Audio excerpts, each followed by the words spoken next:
Hi friends, welcome to serial அரங்கம். இந்த அரங்கத்துக்கு நீங்கள் இப்போ தான் முதல் தடவை வரீங்கன்ற மாதிரி இருந்தால் பக்கத்தில் இருக்கிற சப்ஸ்கிரைப் பட்டனை கிளிக் பண்ணிக்கோங்க. நோட்டிஃபிகேஷன் பெல் ஐக்கானில் ஆல் சிம்பிளை கிளிக் பண்ணிக்கோங்க.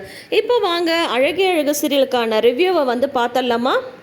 பாக்யராஜ் வந்து மலர்கிட்ட சொல்லிட்டு இருக்காங்க, நான் போயிட்டு பைக்கை வந்து திரும்ப எடுத்துகிட்டு வந்துடுறேன் அப்படின்னு சொல்லும்போது என்னாச்சு அப்படின்ற மாதிரி மதி வந்து கேட்குறாங்க. ஏன்னா மதியம் அப்போ கூட தான் இருக்காங்க.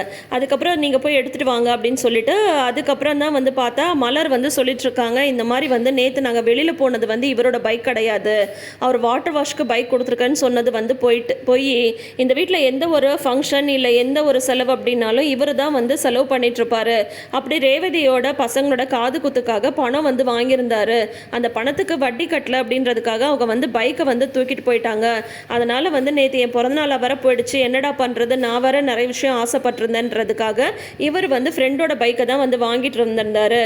இவருக்கு வந்து ஆஃபீஸில் கொஞ்சம் இன்சென்டிவ் பணம் கொடுத்துருந்தாங்க, அந்த பணத்தை எனக்காக இவர் வந்து கொடுத்து வச்சிருந்தார். மதி, எனக்கு நான் தனிப்பட்ட முறையில் எப்போ செலவு பண்ண போகிறேன், அது மட்டும் இல்லாமல் இந்த மாதிரி சிக்கல் இவருக்கு எப்போ வேணால் வருன்றதுக்காகவே அந்த பணத்தை நான் தனியாக எடுத்து வச்சுருந்தேன்.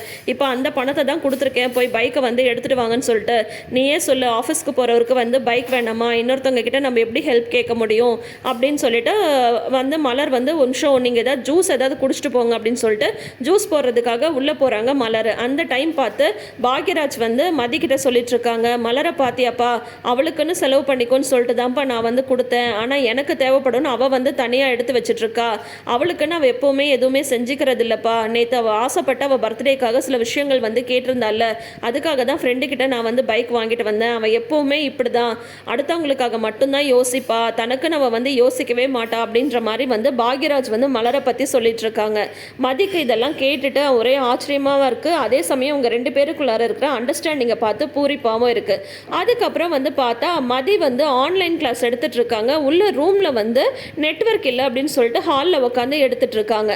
அப்போ பார்த்து அவங்க மாமியார் வாயை வச்சுட்டு சும்மா இல்லாமல், மலர் இங்கே வா, அவள் என்ன பண்ணிட்டு இருக்கா அப்படின்னு கேட்கும்போது, ஓ அதுவா, ஆன்லைன் கிளாஸ் எடுத்துகிட்டு இருக்காத்த அப்படின்னு சொல்லிட்டு மலர் வந்து சொல்கிறாங்க. ஆமாம், வாங்குற 20,000 ரூபாய் சம்பளத்துக்கு இந்த ஆன்லைன் கிளாஸ் ஒன்று தான் கம்மியாக இருக்குது அப்படின்னு சொல்லிட்டு இருக்கும்போது சுரேஷ் வந்து கரெக்டாக வந்து வராங்க. சுரேஷ், நீ வந்து கிளம்பிட்டியா ஸ்டேஷனுக்கு, காஃபி குடிக்கிறியா அப்படின்னு மலர் வந்து கேட்க, உன்னை வந்து சரி அண்ணி அப்படின்றாங்க. அவர் அமைதியாக வாங்கி காஃபி குடிச்சிட்டு தான் இருக்காங்க. ஆனால் அந்த மாமியாருக்கு தான் பொறுக்கவே இல்லை. புருஷன் வந்து வேலைக்கு போகிறானே, அவனுக்கு என்ன வேணும் ஏது வேணுன்றதை வந்து பார்த்து பார்த்து செய்வோன்ற நினப்பெல்லாம் கிடையாது. உட்காந்து ஆன்லைன் கிளாஸ் எடுக்கிறாங்களாமா, ஆன்லைன் கிளாஸ் அப்படின்னு சொல்லிட்டு போயிட்டு டக்குன்னு லேப்டாப்பை மூடிடுறாங்க.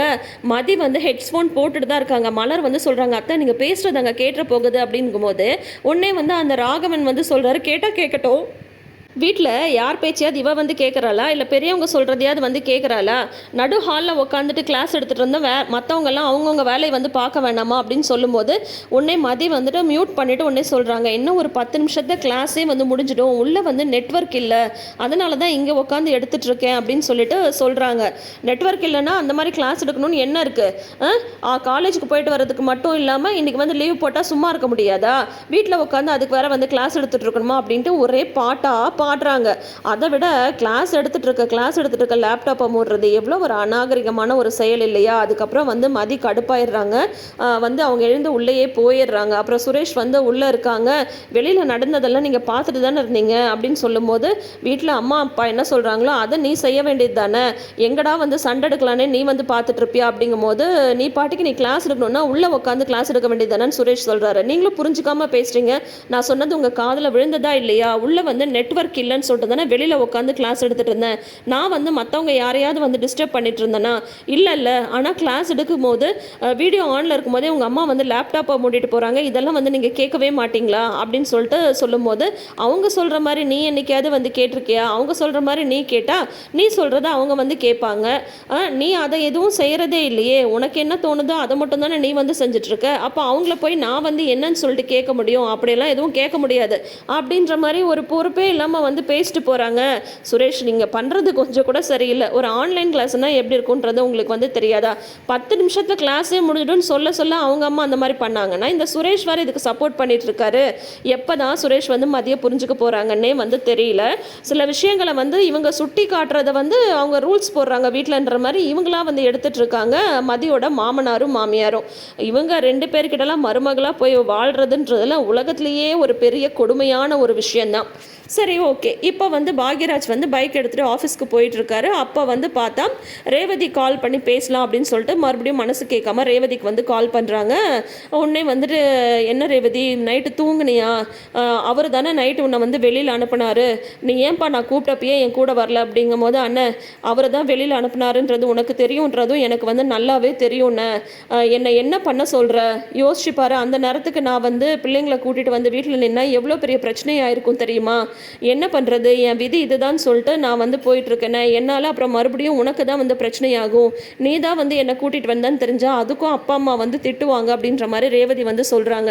உடனே பாக்யராஜ் வந்து, என்னால் தானப்பா உனக்கு இவ்வளோ கஷ்டம், உனக்கு வந்து அந்த ஆளை கல்யாணம் பண்ணியே கொடுத்துருக்கக்கூடாது, நீ மேற்கொண்டு படிக்கணும்னு தானே ரேவதி ஆசைப்பட்ட, உன்னை படிக்க வச்சு ஒரு நல்ல வேலைக்கு அனுப்பியிருக்கணும் அப்படின்னு சொல்லும்போது, 6 வருஷத்துக்கு முன்னாடி நடந்திருக்க வேண்டிய விஷயத்தெல்லாம் இப்போ பேசி எந்த பிரயோஜனமும் இல்லைண்ணே.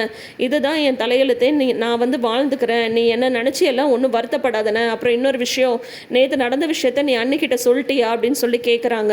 இல்லைம்மா, சொன்னால் அவள் வந்து ரொம்ப வருத்தப்படுவா அப்படின்னு சொல்லிட்டு சொல்லும்போது, வேணாண்ணே, நேற்று நடந்த விஷயம் எனக்கும் உனக்குமே வந்து தெரிஞ்சதாகவே இருக்கட்டும், வீட்டில் யாருக்கும் எதுவும் வந்து தெரிய வேணாம், நான் அப்படியே வந்து நான் ஓட்டிக்கிறேன், என்னாலையும் உனக்கு வந்து பிரச்சனை எதுவுமே வேணாண்ணே. நான் வந்து கிளம்பி வந்தாலும் கண்டிப்பாக உன்னையும் அண்ணியும் தான் மறுபடியும் எல்லாரும் வந்து தப்பு சொல்ல ஆரம்பிப்பாங்க அப்படின்ற மாதிரி ரேவதி வந்து அழுதுகிட்டே வந்து, நீ நேற்று நடந்த விஷயத்த நீ வந்து மறந்துடுன, இது என்ன புதுசாக என்ன இவர் இந்த மாதிரி வந்து நடந்துக்கிறதெல்லாம் எனக்கு அதெல்லாம் பழகி போச்சு அப்படின்ற மாதிரி ரேவதி வந்து பேசிகிட்டு இருக்கும்போதே அவங்க மாமியார் கூப்பிட்றாங்கன்னு அவங்க ஃபோனை வச்சுட்டு போயிடுறாங்க.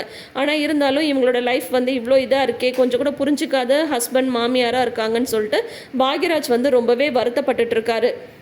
ஆக மொத்தம் தங்கராஜோட வீட்டில் மருமகளாக இருக்கிறதும் ரொம்ப கஷ்டம், ராகவன் லக்ஷ்மி வீட்டில் மருமகளாக இருக்கிறதும் ரொம்ப ரொம்ப கஷ்டம், ஏன் மகளாக இருக்கிறதும் ரொம்ப கஷ்டம். ஸ்ருதியையும் எப்போ பார்த்தாலும் அவங்க திட்டிகிட்டே தான் இருக்காங்க. இந்த மாதிரி இருக்கிறவங்களுக்கு தான் என்ன தான் வேணும்னே தெரியல. பேசாமல் அவங்க பசங்களுக்கெல்லாம் அவங்க கல்யாணமே பண்ணி வைக்காமல் அவங்க பசங்களை அவங்க பசங்களாகவே வச்சுக்கணும். அதே மாதிரி வந்து பார்த்தா இந்த பக்கம் வந்து பார்த்தா இப்படி ஒரு பொண்ணை கல்யாணம் பண்ணிட்டு வந்து கூட்டிகிட்டு வந்து கஷ்டப்படுத்துறதுக்கு இவருமே கல்யாணம் பண்ணிக்காமலே இருந்துடணும்.